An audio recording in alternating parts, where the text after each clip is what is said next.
and welcome. This is the first video of CBV Institute's succession planning video series. Today, we will focus on the value that CBVs can bring to a business owner in the succession planning engagements. Our second and third videos will focus on how CBVs can work with other professionals on a succession planning team, including CBVs and other trusted advisors such as wealth advisors, estate groups, and lawyers. With me today is Federica Nazzani, founder and managing director of Capital Assist Valuation, Inc. Federica, thank you for joining us today. Thank you, Christine. It's a pleasure to be here. Federica, before we kick things off, I think it would be helpful if you could maybe set the stage and tell us a bit about your experience with succession planning engagements. Sounds great. Well, I've been a CBV for over 25 years, and at Capital Assist Valuation, Inc., we are a full-service firm, so we work with businesses at all stages of their life cycle, from startup right through to exit. And so many times we're working with owners, entrepreneurs, families, and often business valuation and succession planning is the most critical step of that business life cycle, because it really represents the culmination of all their work and years and years of building value in their business. Thanks, Federica. It's certainly some impressive experience. I'm so excited to have you here today speaking with me because succession planning is such a hot topic in Canada right now.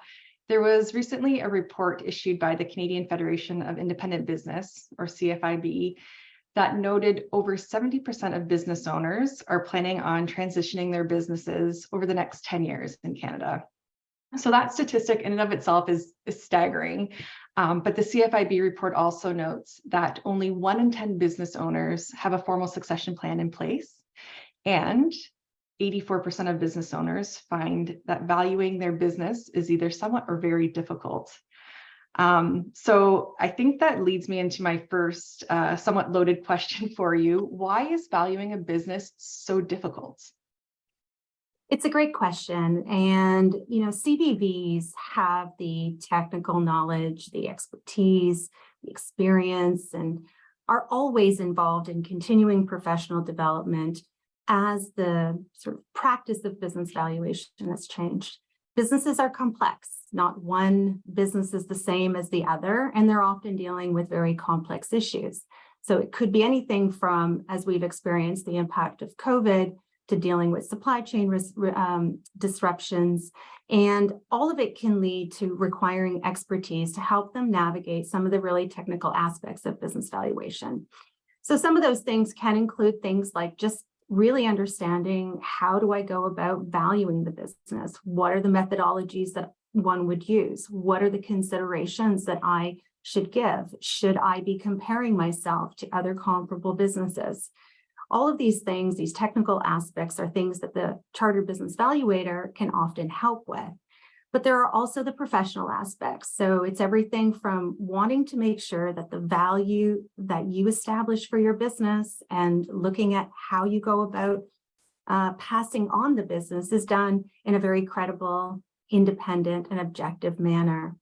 And oftentimes as well, there may be other aspects that from a regulatory side, such as taxes, and as tax legislation changes, you want to make sure that you are also taking advantage of any tax legislation that could impact ultimately what your business is worth, but what kind of shareholder proceeds end up in your pocket. So there are things within the Income Tax Act that allow us, for instance, the lifetime capital gains exemption. It allows individuals to sell shares of their business and take advantage of a close to $900,000 lifetime capital gains exemption. And so that type of tax deferral mechanism is something that certainly you want to make sure that you are eligible as a business owner and you can take advantage of it. And oftentimes, CBVs are the ones that help you navigate all of these aspects of business valuation. Great. So it's clear that there are some or many technical and professional aspects of a succession planning engagement that a CBV can contribute their expertise to. If we go a little bit deeper on that, is there a specific perspective that CBVs can bring to the table that would help them or help business owners with their succession planning journey? Well, one of the key aspects of education with a CBV is that really we're multifaceted. So not only do we work in sort of the world of business valuation, but many of us also practice in litigation support and transaction advisory. So we're able to bring a lot of that to the table when considering, the role that we can play in succession planning. And so oftentimes, we view value and succession planning and how it's structured from a very different lens. And that lens can often be, sort of what is it that's driving business growth? How can we take advantage of the opportunities? How do we face risks and challenges? What does that mean ultimately for the value of my business? Am I making the right choices? And to the extent there are risks, and again, when we talk about the lens that we wear, both the litigation lens, but also transaction advisory. So ultimately, as you go to exit the business, what are some of those options and what can I come to expect?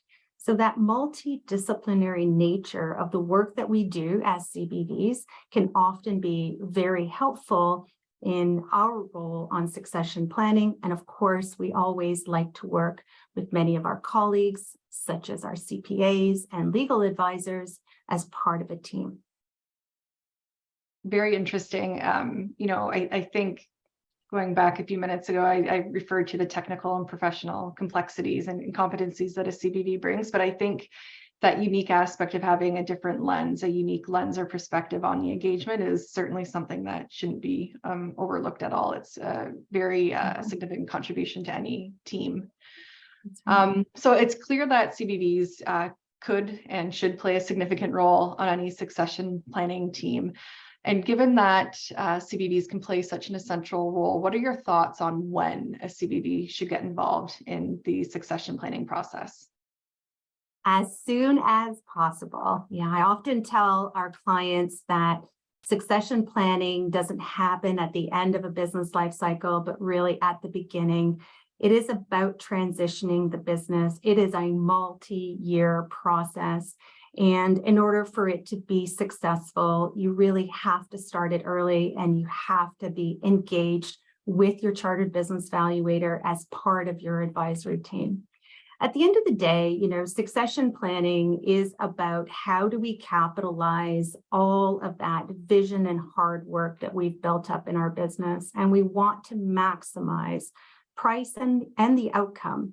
And that involves planning. And it's about planning to preserve, but grow value as well.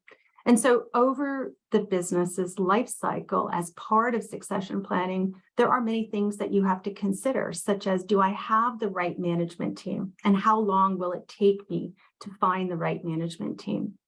Have I established deep enough customer relationships? Have I been able to transfer what is personal goodwill, my personal relationships with those clients to the business?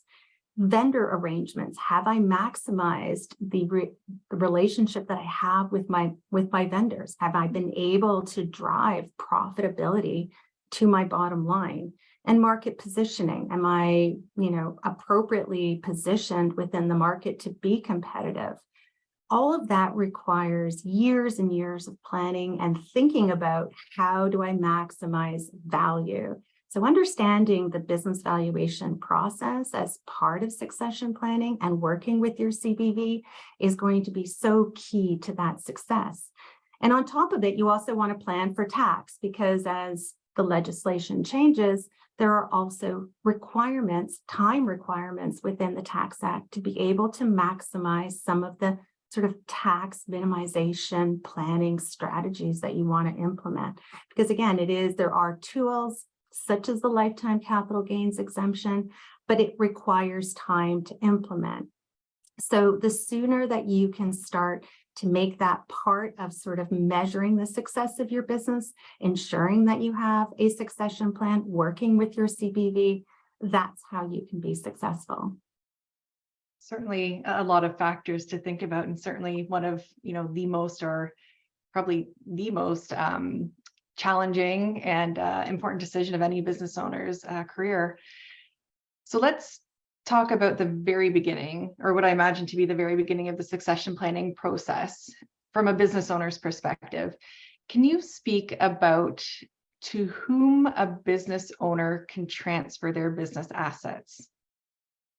That's a great question. And oftentimes we don't think long and hard about what those options are, but they can include sort of what we often think about are external parties. So things are individuals or buyers, such as strategic buyers, financial buyers. They could also be customers or suppliers. And sometimes we want to look a little closer to home and look internally, and that can be made up of family members, employees, and management teams. It can also be other shareholders in the company. These are all potential buyers out there that often working with a CBV will help to identify. Now, there are certainly advantages and disadvantages to each of those buyer groups, and understanding the type of buyer that you want ultimately to buy this business may have an impact on price. It may have an impact ultimately on what you realize as the shareholder exiting the business. There may be issues around financing and whether there are going to be advantages or disadvantages based on the type of buyer. Maybe it's corporate culture that really matters to you. So just to give you some examples of, how different buyers have their own, pros and cons, let's think about a strategic buyer. So again, a strategic buyer can include someone like a customer or a supplier.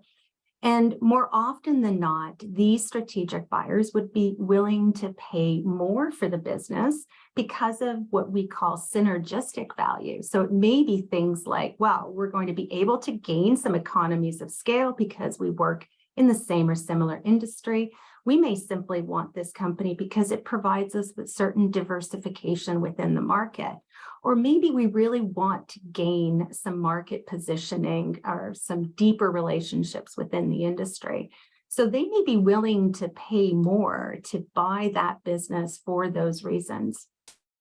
You may also be able to maximize your after-tax proceeds because a sale to an arm's length buyer often qualifies for the lifetime capital gains exemption.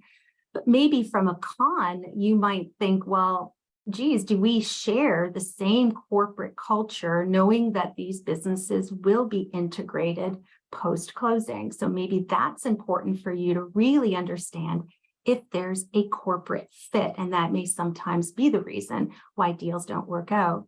It may also be difficult to share information with strategic buyers because of the competitive nature. Take, for example, a financial buyer. A financial buyer may be a great fit for you, and they're often more sophisticated. And in our experience, we find that with financial buyers, you can usually execute and close the deal because they often have deeper pockets to make that deal happen. And so you can get your proceeds up front. They also have deeper pockets to carry on the growth plans, possibly. But from a negative, they sometimes have a very short investment horizon. And maybe that, in terms of wanting to maximize their returns, doesn't really fit for the organization. And then the last one, maybe the last example I'll give is maybe family, because we often see sort of internally a lot of family succession plans. And one of the benefits of that is obviously that you're dealing with a buyer that you know and knows your business. So oftentimes the due diligence process in the sale can happen very, very quickly. You can execute your succession plan a lot faster than a go-to-market strategy. But the downside oftentimes is from a financing perspective. So we often will see that sellers would be willing to take back consideration in terms of a seller note. So the money just isn't available right away. We will work with our family or our management teams to pay for the business over time. And maybe that fits or doesn't fit with the objectives of the seller, but those are some of the pros and cons that you could consider. All of which it's important to sit down with your CBV and make sure that you understand what those pros and cons are as you go through, because they're the ones that are going to assist you in talking through the right fit. It's very interesting. So it's clear, and you've spoke a bit about it already, that a properly formulated succession plan necessarily takes many years to plan and execute. Going back to what I first started our conversation with was one of the statistics from the CFIB report that 1 in 10 business owners don't have a properly formulated succession plan. You've already hinted on a few of these items, but I was wondering if you can share a bit about any other benefits of a properly formulated plan, or on the flip side, what are the risks of not having a properly formulated succession plan? And that's a great question. Certainly, I always believe the common adage that if you fail to plan, you plan to fail. And certainly having a well-executed plan is going to be absolutely key to successfully achieving the plan. So, first and foremost, I think you need to have some goals and objectives to your succession plan. So really understanding what you want to accomplish by your succession plan so that you can work towards that goal, work towards those objectives. I think it helps you to maintain control over the plan, deciding the direction that you want to take. And then there are going to be times in the business life cycle where it requires a pivot, an economic factor, and may impact the business that causes you to change your succession plan. Maybe we need to hold off selling the business for a couple more years. So impacts within the business are now within your control because they're part of the plan. The other important aspect that we talked about was, how do we maximize value? At the end of the day, it is about maximizing the value and ultimately the proceeds in your pocket so that you can retire and sort of live on sort of the legacy that you built. And so a lot of times that requires planning. And so having a succession plan that factors in all that planning to achieve the goals is going to be really important. One of the downsides or risks of not having one can often happen in family-owned businesses, or where there isn't a plan and there may be obviously a sudden or very negative impact to the business, such as the death of a shareholder, and where there hasn't been good planning. Unfortunately, value gets as quickly eroded as it's built. And so you want to make sure that you are planning to avoid sort of a sudden negative impact to your business by knowing that you have a plan, sharing your plan with the appropriate advisors, making sure that your CBV is involved throughout the process. And it also helps to avoid potentially some conflicts down the road, because now you've communicated your plan, you've, certainly held people as part of the team to be accountable for the plan. And ultimately, that's what's going to lead to the success in ultimately selling your business or passing it on to other family. Great. So you've hinted at some, I think, horror stories and good news stories, and I'm going to circle back to that in a minute. But before we do, we've touched a bit about when a CBV should get involved in the succession planning process, and one of the first few steps that an owner should consider being, to whom their business should be transferred to.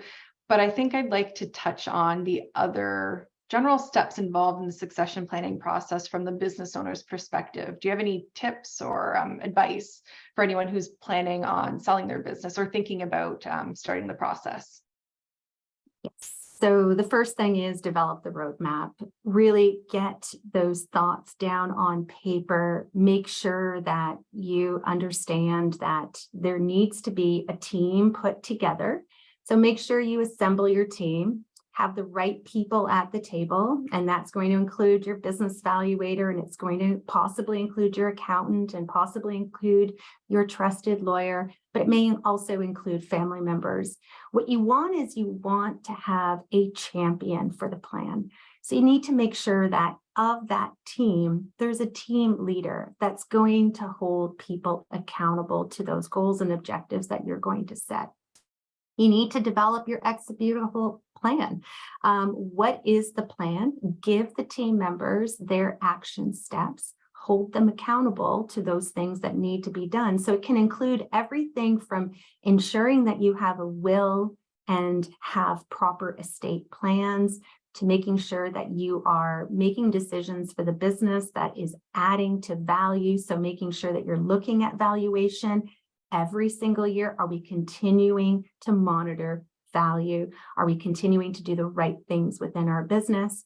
Have I set myself up from a tax perspective properly? Have I organized my shares, organized my holdings so that I will be able to maximize it if the opportunity arises? And that can sometimes happen. You know, you could find yourself to be a business owner that gets an offer to sell the business. And so you want to know that you could be prepared to sell at any time, not necessarily just the time that you choose. So the other thing that I would say is that timing is really important. As we mentioned, I think succession planning needs to be top of mind and part of your business decisions that get looked at every year. But know that at a minimum, the timing to set up a succession plan is probably 12 months at times, because you're working through the plan. And the last I will say is that, you know, a lot of business owners need to know that it's an investment. They need to set aside funds in order to do this process properly. And it needs to be done in a very formalized way. And sometimes that involves bringing in advisors, and that comes at a cost, but the cost and the return on investment is well worth it. Those are great tips. And, you know, the point about the investment is an excellent point, given the value of the business assets potentially being transferred over the next 10 years, the $2 trillion amount. Certainly, you know, something to consider. Let's circle back to the horror stories and the good news stories that you touched on earlier. I know our viewers are always interested in hearing stories like this. So is there anything you can share with us? Any, you know, good news or bad news stories that arose from a succession planning engagement that you were involved in? Absolutely. So yes, I mean, certainly we learn a lot from our good and bad news stories. So maybe I'll touch on the bad news first, and then I'll end on a good story. But sort of a situation that happened to a client that came to us following the death of her husband. And so this is very, very common, where you will have in family-owned businesses work that will be done in establishing wills and doing some estate planning. And that often includes, yes, I'm going to transfer my assets to my spouse because I can take advantage of the one-time transfer, the tax-exempt transfer to my spouse. And that's kind of where the planning ends. And so you've gone off to your lawyer, you've prepared your wills, and yet you've done nothing to actually look at the business succession of the business. So the wife inherited the business and was unfamiliar with the business. She was not brought into the business itself, the business decisions, and certainly there was no business succession plan in place. So she didn't know who to trust, whether to sell the business, whether to continue to grow and build the business. She also had concerns around, how do I continue to have an income from the business, because this is really where my husband and I sort of had our living. How do I ensure a retirement plan for myself? So a lot of that came suddenly. She was unprepared. Unfortunately for her, there were issues surrounding the succession of the plan of the business and decisions that we need to make, things that led to eventually the erosion of the business, the loss of leadership in the company, and a lot of money spent to try to sort of stop the spiral that was happening on top of the grief that was also being experienced.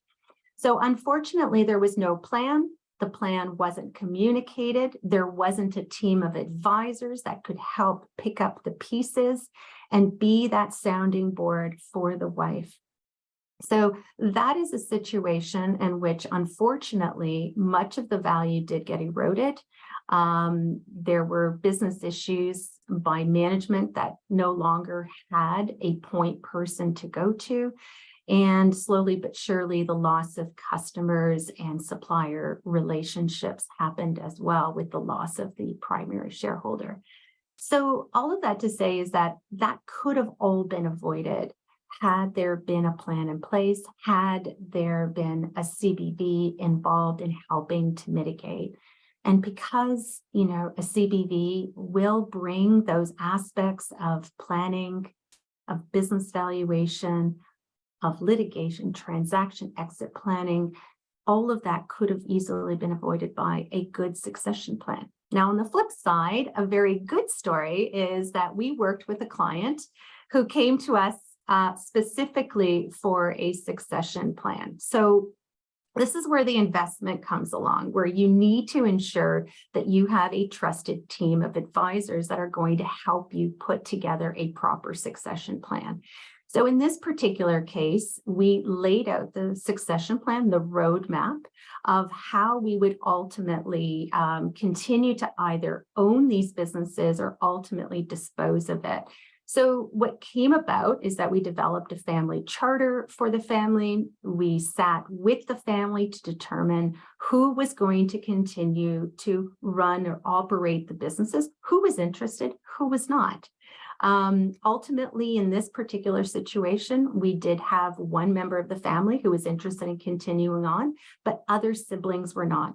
Because all of the siblings were involved, it was easy to determine how would we set up a succession plan so that each of the siblings would be able to meet their goals and objectives. And some were just going to simply be passive owners in the business. Some were going to be more active. We talked about compensation. We've dealt with their wills and their estate plans. And we've also started to divest of some of the businesses, knowing that, it may be best because there was really no plan for succession for those businesses. So we started the plan to divest of some of the operating entities. So all of that to say that, we definitely see the value in having a succession plan. We know exactly what will happen upon the death of a shareholder or potentially a sudden disability.